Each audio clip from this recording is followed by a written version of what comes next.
You want the Reading Rainbow treatment? Here we go. Butterfly in the sky, I can go twice as high. Reading Rainbow was not about learning to read, it was about loving to read.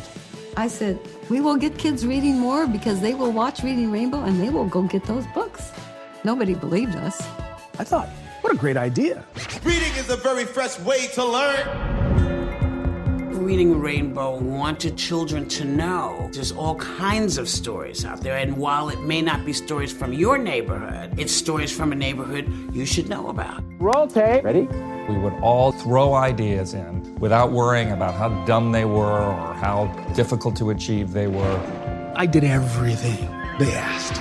I mean, everything. Ow! I became very adamant that since they had hired me, then what they got was me. He wasn't talking down to you. He was talking as like, let's have this conversation. It hurts when someone you love dies. He was on TV as himself, and that's power. Hi, everybody. This is a book for you. It was saying, your stories matter. Your voice matters, which means that I get to watch the show and say, maybe I have a voice. Maybe I have an opinion. Maybe I have a story. But you don't have to take my word for it.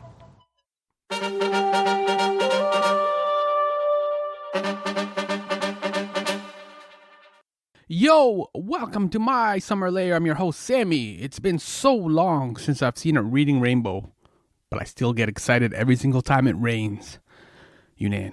Butterfly in the Sky. This is a fun documentary. You get LeVar Burton, Run DMC, and Cameo. Yes, Cameo. Remember, Word Up. Yo, as an aside, how impressive is LeVar Burton's work? He's in the Word Up music video, and he's hosting Reading Rainbow. He's in Roots, which is adapted from a best-selling novel, and he's in Star Trek, Next Generation, of course, which is a show brimming with bookish moments and characters. Word Up truly sums up his literary and inspiring career. Nobody's really had a career like this. All right, a short history lesson. Sesame Street used television to prepare low-income kids for school, to close the educational gap between children who had access to resources compared to those who did not have access to resources. That's why Sesame Street all started. Mr. Rogers' Neighborhood used television to focus on emotional nurturing and what we call the mental health of children, social skills. Fred Rogers expressed the self-esteem a child could have after learning to count from watching Sesame Street. This is how we grew up. Launched in 1983, Reading Rainbow used television to inspire children's love of reading, especially during the summer reading slump where kids are out of school. 155 30-minute episodes were produced over 23 seasons. Butterfly in the Sky tells the story of the PBS series Reading Rainbow from its iconic host, LeVar Burton, the people behind the scenes, and the challenges its creators face in cultivating a love of reading using television. Now remember, this isn't teaching kids how to read, it's encouraging kids to become active readers. The assumption is you already know how to read. You can watch Butterfly in the Sky on Netflix. Set to VCR for truth. You gotta check this out. Like all of us, the documentary's co-director and editor, Bradford Thomasson, grew up watching the program along with co-director Brett Whitcomb. I asked him if they're 80s nerds. Big hint, they are. As filmmakers, they were surprised to discover no one had yet to make a documentary about Reading Rainbow. A special children's TV show like this, it doesn't just affect the small, sitting, cross-legged viewers. It touches the creators and producers and all the staff. You understand you're fashioning something special. The filmmakers want to hear those stories and understand those experiences. And now I want to hear those stories and those experiences Bradford Thomasson and Brett Whitcomb had making Butterfly in the Sky. Stephanie, as somebody who knows how to read, what do you say to all that? Sound, the final frontier. My Summer Lair is an enterprise, a pop culture voyage with a continuing mission to explore strange new worlds, to seek out new creators and celebrate established producers, to boldly go where no podcast has gone before. And now here is your host, Sammy Younan. since there are two of you, I want the audiences to hear your voices. So can you introduce yourself and then share another favorite childhood TV show other than Reading Rainbow? It could be Mr. Rogers or Sesame Street, Fat Albert, whatever it may be. So introduce yourself and another non-Reading Rainbow favorite TV childhood show. I'm Bradford Thomasson, editor and co-director on the film, and you can't do that on television. Oh, okay, that's a classic, yeah. Yeah. I'm Brett Whitcomb, co-director and cinematographer, and I think I have such a bad memory, but like 3, 2, 1 Contact. Ooh, okay. Not a lot of people talk about that one. That one kind of falls a little under the radar. I thought you were going to say Pinwheel, for sure. I was thinking of Pinwheel, but I was like, is that a show or is that a little thing offshoot of a show? It was a show. Yeah, it counts. Okay. Yeah. Mm-hmm. Yeah. But anyway. I want to say Pinwheel. Okay. That's your final answer? You want to lock that in now? Yeah, Pinwheel. Okay. Good choice. So I brought up the other non-Reading Rainbow shows because, like, when I look at your work as directors, you guys seem to be 80s nerds. Like Butterfly in the Sky is a Reading Rainbow documentary. Lost Weekend is about a 1984 Van Halen contest. Jasper Mall is a documentary about a dying mall that opened in 1981. Glow, there's the Ladies of Wrestling. Like, are all these 80s connections coincidences, or are you guys 80s nerds? I wouldn't say. Go ahead. No, I guess Brett was going to say he wouldn't say that we're nerds. We're 80s kids for sure, and we're nerds. We're 80s nerds.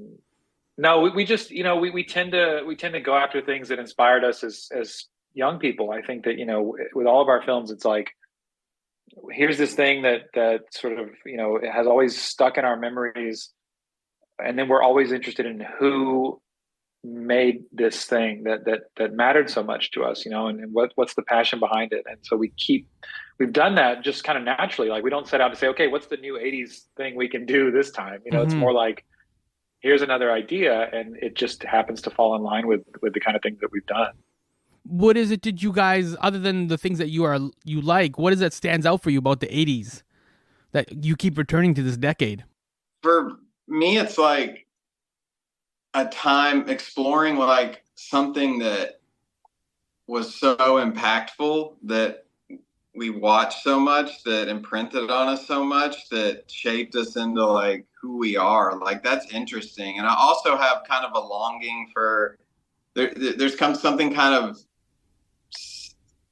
I don't know, there's like a melancholy about youth, and there's kind of the people in our films, like Chris Thrash and the Rockfire Explosion, like he was trying to recreate something that he loved so much and put it in his backyard in a shed.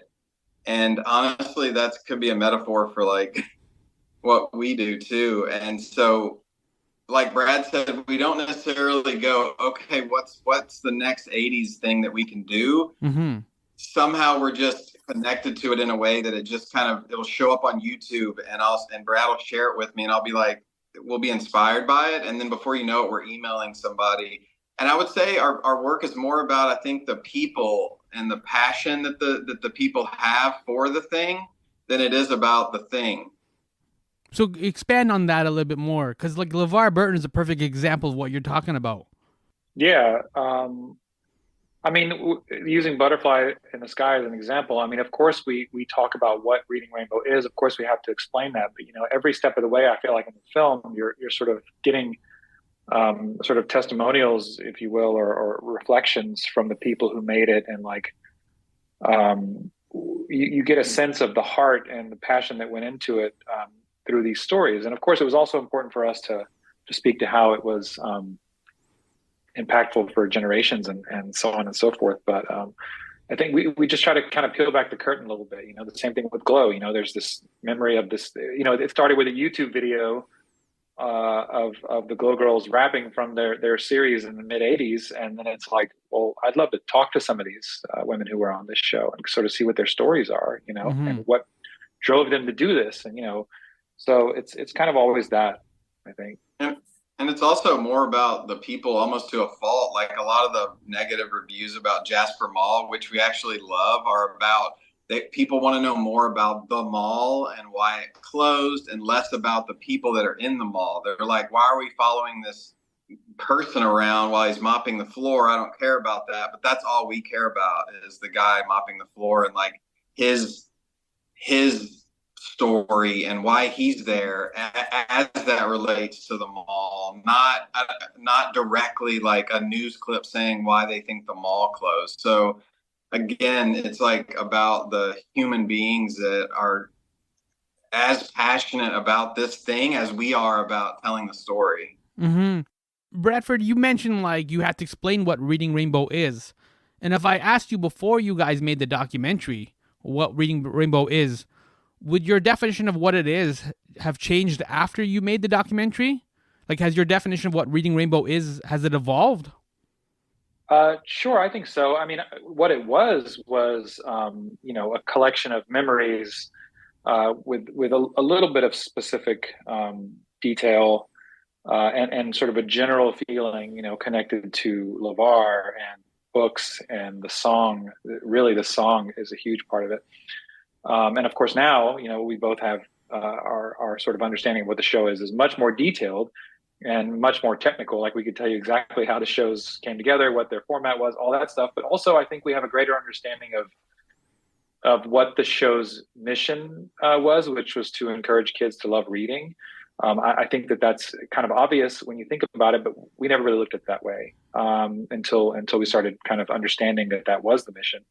And then, of course, we sort of have a greater understanding of the fact that the show was kind of like documentary for young people, which might have impacted us in ways we didn't realize when we were young.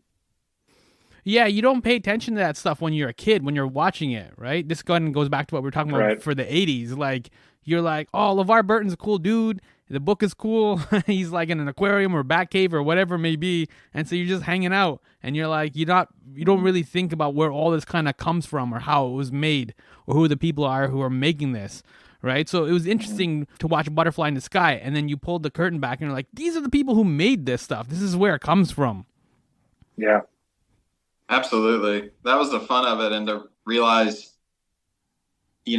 what kind of impact the show had on us as filmmakers, and we didn't even know it. Like, grabbing cameras and sound equipment and going to these places and making films. Mm-hmm. That's all we wanted to do too. And I think this was the first time we saw that kind of filmmaking. We didn't realize it. We're like we're just like, oh, cool, he's at an aquarium. I love this. But it's got to be like planting some kinds of subconscious ideas of like being on location instead of using graphics or green screen. It was like being there was something different. Yeah, it reminded me of Sesame Street. The street was a little urban-y. So when hip hop started to grow and flourish, I wasn't like intimidated or frightened by the rap music, right? I was like, oh yeah, I know these streets. Like, I grew up on Sesame Street. It's the same street to me. Yeah, sure. 100%.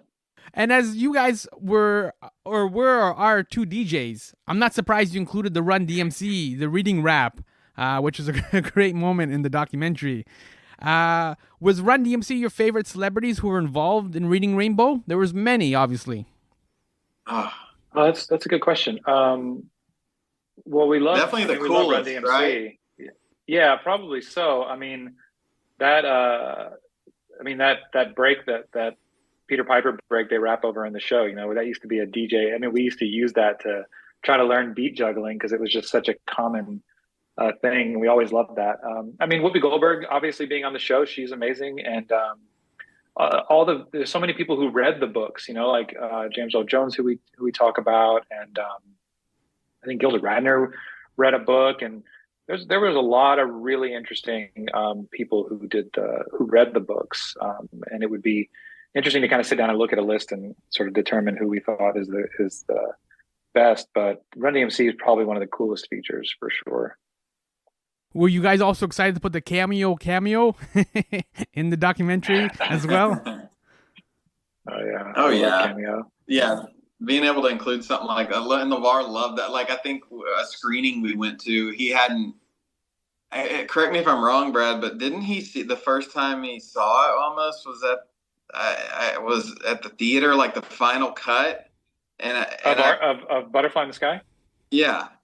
No, I know we sent him some stuff, but I know that I remember hearing him laugh out loud when that came on screen, and how much he loved that, and that was like really funny. Mm-hmm. Yeah, because he talked about it too. Like, I've seen people on social media where, like, because they randomly see the video somewhere or somebody mentions it, and like, this is LeVar Burton, this is Jordy from Next Gen or whatever, and people were like, what? No, it isn't. And then they look closely and like, oh yeah, you see that kind of pop up on social media every now and then. Yeah, it's cool. It's a cool song and cool video. Mm-hmm. And then shifting from cool to a little bit of sadness, because one of the sad themes of Butterfly in the Sky is that skepticism seemed to never really go away. Like, when they first tried to make the show, everyone's like, that's weird. I don't know if you can teach kids to like read or like encourage them to read through the TV. And then by the time you get to the mid-90s, LeVar Burton was on C-SPAN arguing against cutting federal support for public television. Like, what do you attribute that reluctance to, like, investing in children? There seems to be a gap between the things that we say and the things we actually do. Yeah, I mean, I think it's the same story that's been told a few times over with public television shows. And I think that, anytime you have something being funded by the public, you're going to have people who don't feel like the public's interests are being represented by that thing. So, in the case of LeVar speaking before Congress, it's just the same thing like Fred Rogers and, before him and sort of having to go and defend this content, that PBS is sort of sanctioned as being good for kids because you have a group who want to shut it down. And I think it's in a bigger picture, it was a difficult show to quantify. We get into like testing and things and how, testing is just, taking, literally answers and deciding if something is meeting a certain level. And it was difficult to do that with this show. It was difficult to say Reading Rainbow was effective because the show's sort of approach was sort of abstract in a way, which is about loving reading, not learning reading. So, I think that's kind of why the show was always, it lasted a long time, so let's not, overstate anything. But I think that's why the show was sort of always like challenging to defend. And so final question then, like, as we wrap it up, when you approach LeVar Burton to like be in this documentary, is he, I don't want you to necessarily put words in his mouth, but is he fully aware of his cultural footprint, like between Next Generation and Reading Rainbow and Roots? Like, nobody really has a career like that. So when you approached him to be in the documentary, was he like aware of like the work that he had done, if that makes sense? It does make sense. I think when we approached him with the pitch deck and we showed him what our intentions were, and he watched our work, and then he knew the topics we were exploring. And then once we sat down with him in this 4-hour interview, I think he knew, the things that he talked about that we couldn't even use in the film, and the significance of it was probably, I've said this before, but it was probably one of the best interviews we've ever done. And I think, to answer your question, I think he does know. And I think just the fact that he says that this is probably one of the proudest things he's ever worked on kind of says a lot about, in a career like he's had, it says a lot about the importance of the show and how many kids that he affected and inspired, So I think he does know, and I hope that comes across in the passion in his interview. It does, I think he feels grateful. I feel like he expressed that to us too, that he feels really grateful to have been given the opportunity to do these 3 distinct things that have resonated with 3 distinct audiences. I think he jokes about being able to tell what kind of fan he's about to interact with from across the street. Like he can tell if it's a Star Trek, Reading Rainbow, or Roots fan. That's cool. Yeah, congratulations on the documentary. It's called Butterfly in the Sky. It'll Thank be you. on Netflix. I'll put the link and everything like that in the show notes. But thank you guys for like hanging out and like making the documentary and like helping me to kind of capture some of that old school 80s magic. Awesome. Thank you. Yeah, it'll be released on April 30th to rent and buy. Mm-hmm. Yeah, Amazon, iTunes, yeah. Great. Thank you, gentlemen. Thank you.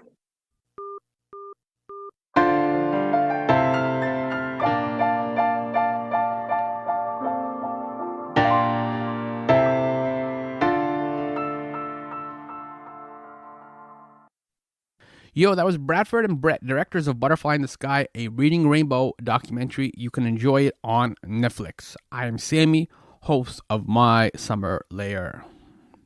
In June, no, not June. It was October. I think it was October 2020.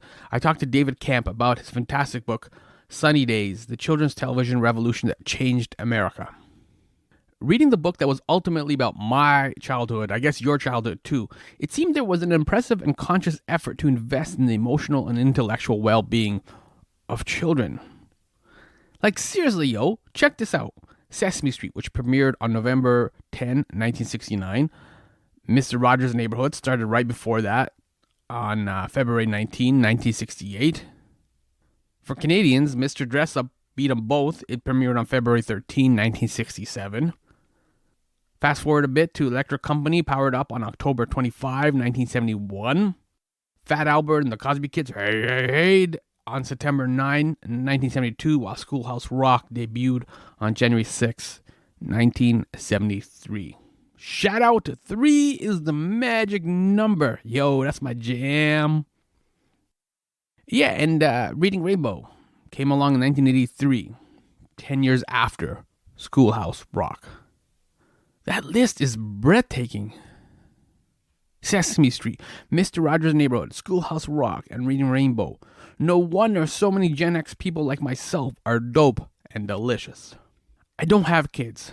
I decided to make a podcast instead, but my suspicions are that we don't invest in children in the same way. We just give them an iPad, they use their sticky fingers to open up YouTube and hit it. For us, especially in the 80s, this was a glorious time. And I wish Butterfly in the Sky properly acknowledged that era. Reading Rainbow doesn't come out of a void, rather it's part of a noble tradition. These are talented individuals making TV for children. That context in the documentary is thin. Like in Butterfly, there's a 1995 C-SPAN clip of LeVar Burton arguing against cutting federal support for public television. Yet there's no mention of May 1st, 1969, when Fred Rogers testified before the Senate subcommittee championing PBS after President Nixon wanted to cut their federal budget. Context like that is helpful. For example, in David Camp's book, Sunny Days, the children's television revolution that changed America, there's a startling moment early on where Loretta Long is cast to play Susan on Sesame Street. She calls her parents back home in Michigan to describe her new job, and that includes trying to describe Big Bird to her parents. When I read that, I was like, what the? It never occurred to me there was a life before Big Bird, like the sun and the moon and the stars. Big Bird's always been there. When you see the history of children's television laid out in books like Sunny Days or via docs like Butterfly in the Sky, aren't you amazed or surprised? Like, what's the word you're looking for? Like, that producers and creators consistently made the right decisions? Like Big Bird.